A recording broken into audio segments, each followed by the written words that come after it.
All right. I'm recording this mostly for my 2B, who ran just a little bit short of time today. I apologize about that. But let me take a little bit more time to slow down and to cover the last couple of slides for you. And so we're going to start with women's rights.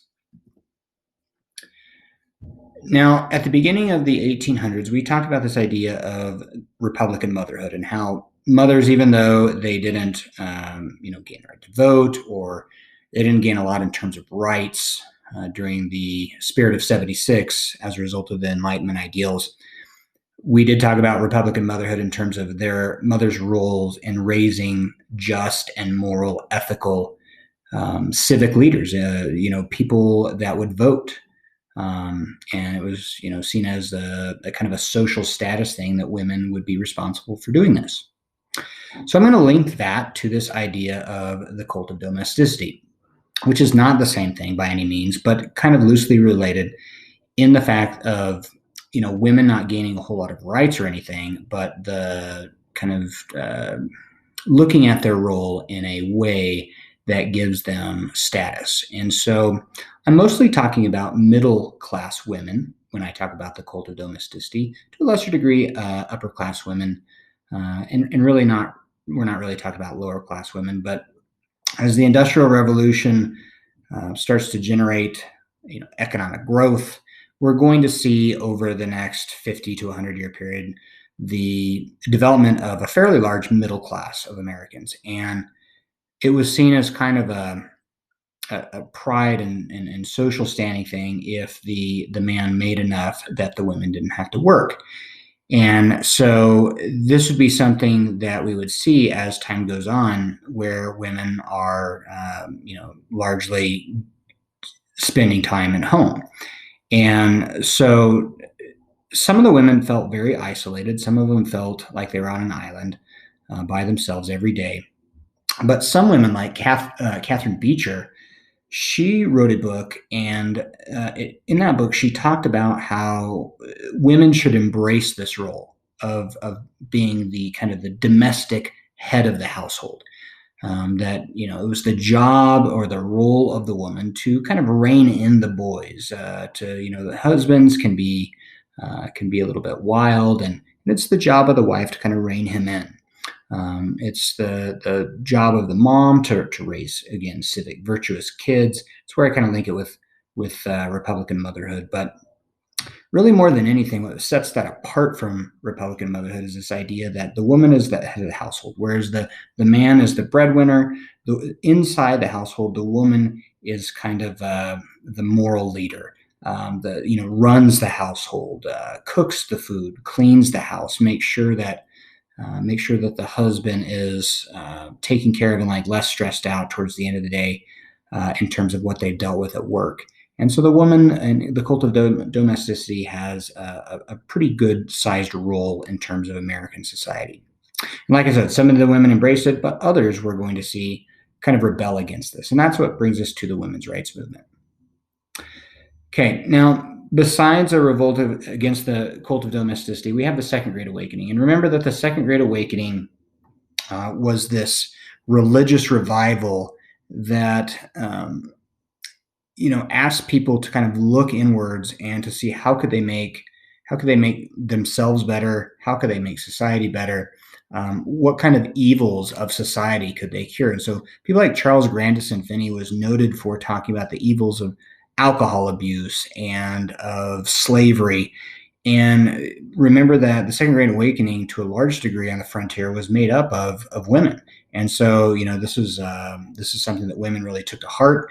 And so we see that women were largely responsible for making up big chunks of not only the women's rights movement, but also of temperance, the temperance movement, and also then, of course, abolition. All right, so the beginning of what we would call the women's rights movement occurs in Seneca Falls, New York, at the Seneca Falls Convention. But you have to go back to 1840 to kind of see the beginning of that. Women were actually involved in abolition protests and the abolition movement, and there were many men who said that they didn't belong there. And so many of these women said, well, kind of the heck with you, and we're going to kind of leave and form our own group. And along the way, they were supported by men like Emerson and William Lloyd Garrison. And these people encouraged them to not only fight for abolition, but also to pursue rights for women. And of course, the ultimate goal would be suffrage. But I think probably if you went back to the 1840s, not many women really thought this was realistic. I think the more pragmatic women would have probably settled just for more, more rights in terms of property rights, rights in terms of divorce, um, being able to sue in court, being able to sign a contract. These were all things women couldn't do at the time. And those become kind of the hallmarks of women at the Seneca Falls Convention. Now, at the Seneca Falls Convention, you have kind of the who's who of the women's movement. And especially, I want to point out Lucretia Mott and Elizabeth Cady Stanton. Now, Susan B. Anthony, she would definitely play a role a little bit later in this movement. But Lucretia Mott and Elizabeth Cady Stanton are probably the two foremost people at the Seneca Falls Convention in which the Declaration of Sentiments is written. And, really the Declaration of Sentiments is kind of a take on Thomas Jefferson's all men are created equal, in which they declare that all men and women are created equal and should be given equal rights. Now, women didn't achieve a ton in the 1840s and 50s, and really the problem for women is going to be that their movements eclipsed. And a lot of the women were involved in this, and we just see that in American history sometimes other movements sort of take over and put others in the background, and that's certainly what happened to women's rights at this time. So, women are not going to get the right to vote at this time. We're going to see the women's rights movement eclipsed by the next movement, which is abolition. Okay, so remember, abolition is the movement to try to get rid of slavery. We talked about in class, and I think this is kind of where I ended off with both periods. 2B, I think you just had finished this, but the American Colonization Society, in which leaders from America tried to send back to Africa free blacks. About 15,000 were sent back to what we now call Liberia. James Monroe was kind of an important part of the American Colonization Society. The movement had little positive impact. I think a lot of these people, some of them wanted to go, some of them didn't want to go. For some people, it was a way to get rid of black people in America, mostly in the North. We see very few African Americans from the South. Certainly, slave owners weren't going to free their slaves to be sent back to Africa. And a lot of times, the Africans didn't want to go themselves, being that they were born in America and really had no connection personally with Africa, other than that's where their ancestors may have come from.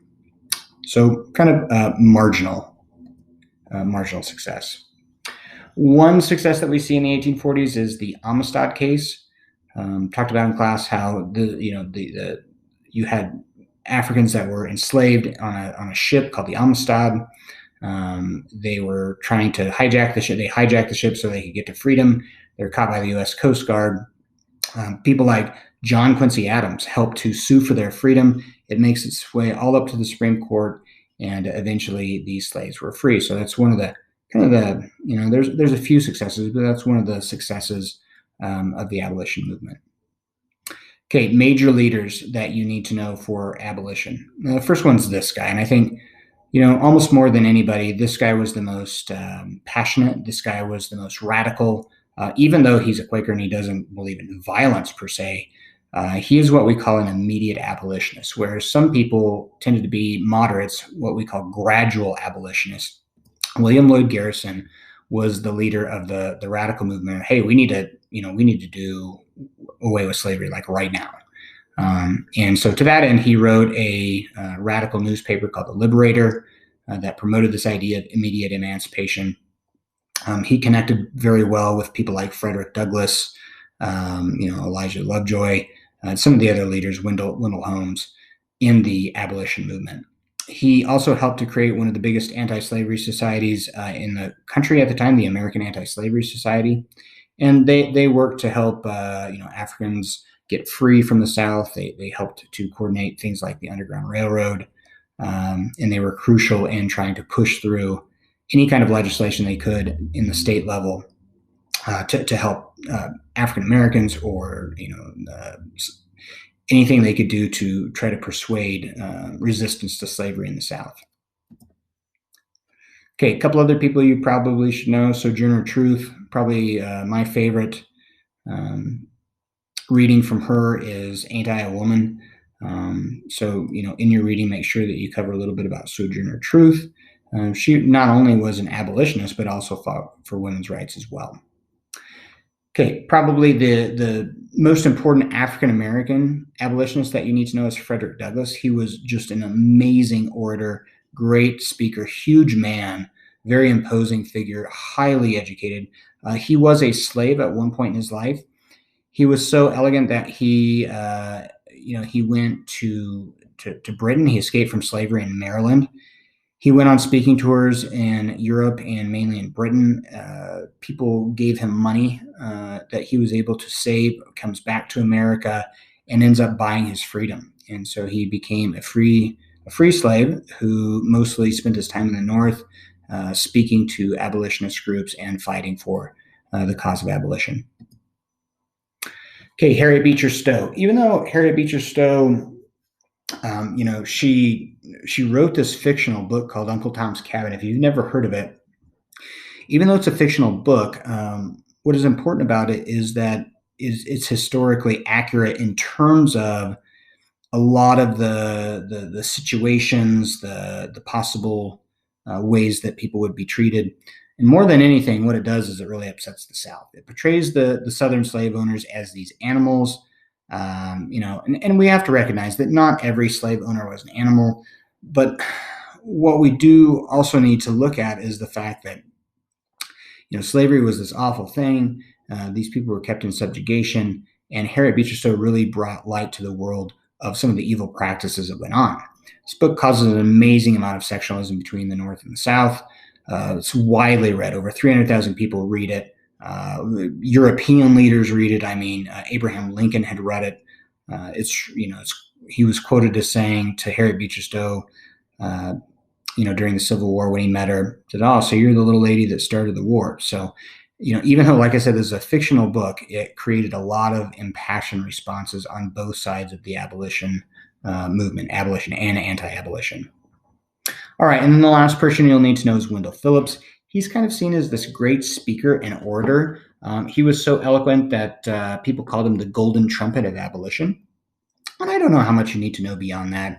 But again, just kind of get to know these people in terms of your key term cards, and that's probably good enough. All right, the anti-abolition movement. As abolition kicks into high gear in the 1830s, 40s, and then 50s, of course, there's a reaction. And to be honest, there's a reaction in both the North and the South. So we're going to take a look at the Southerners first. The Southerners, they find a way to justify their use of slavery. And this wasn't just plantation owners. A lot of times this was, this was just average white people as well. I mean, they had a higher standing in society, and if slaves were set free, then they would compete with them for land. They might compete with them for farming, and maybe even move up in the social ladder against them. So we had quite a few Southerners besides plantation owners that were against it. And so they tried to do a lot of manipulative things to justify slavery. One, they used the Bible. They promoted the ideas in church that the Bible, the Bible said that slavery was okay. They quoted passages in the Bible that they could justify that this happening. And so they used Christianity to try to justify the slavery. The other thing that they did is they tried to pass it on as a paternal kind of, protection thing, that these slaves, they're inferior, they cannot take care of themselves, they're almost like little children, and that's where the white people would need to step in and take care of them. These people were taken care of most of their life as they were capital. And these are all things Southerners did to try to justify how they could keep people in bondage. Now, the anti-abolition movement was also prevalent in a lot of places in the North. There were a lot of people that just didn't want to hear it. They didn't care. They didn't want Africans coming north and working in cities, living in cities. Many of the factory workers didn't want them to come up and compete with jobs. But even factory owners, they knew if they were a textile factory or anything to do with the production of textiles, that they needed cotton to be produced, and they knew that slavery was the way to do it. So I don't want you to get the idea that everybody in the North was against slavery. You actually have a relatively small number of people involved in the abolition movement, and even many of those people were either moderates or radicals. They didn't all agree on abolition. But what I do want you to understand is that's a pretty noisy minority. Those people that follow Garrison and Frederick Douglass, they tended to be a pretty vocal minority. And as a result, it upset a lot of the other people in the North who just didn't want to hear that kind of stuff. Okay, the other group that we need to recognize in the North where the anti-abolition movement was would be in the West.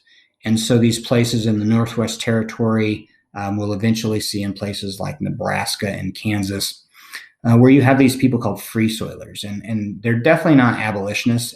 Even though they're against the spread of slavery to the West, it's not because they care about the black people per se. It's because they didn't have any slaves, and they were trying to grow commercially wheat and corn, and they could not compete with people that grew the same stuff that used slave labor. And so they were trying to keep slavery out of there to compete economically. Again, not because they particularly cared about the African Americans. Some of this results in violence. So we're going to see the arrest of William Lloyd Garrison. He almost gets hanged at one point. But probably the most violent action in the 1830s, at least, is the murder of Elijah Lovejoy. He was a printer in Illinois. He had been threatened several times by anti-abolitionists. He kept printing newspapers in favor of abolition. The anti-abolitionists they came in and they destroyed 2 of his printing presses. And then when he got a third, they decided to just burn down. And you can see the picture there. They burned down his house, his workshop, and he was in there and he was killed as a result of this. And this really upset a lot of people and kind of led to further impassioned people in the abolition movement. Okay, that should do it. That is a little more thorough explanation of the last part of the lecture. So hopefully that helps you out. Again, make sure that you go to your key terms and read over those and fill in whatever you think you missed in the PowerPoint. Thanks for tuning in.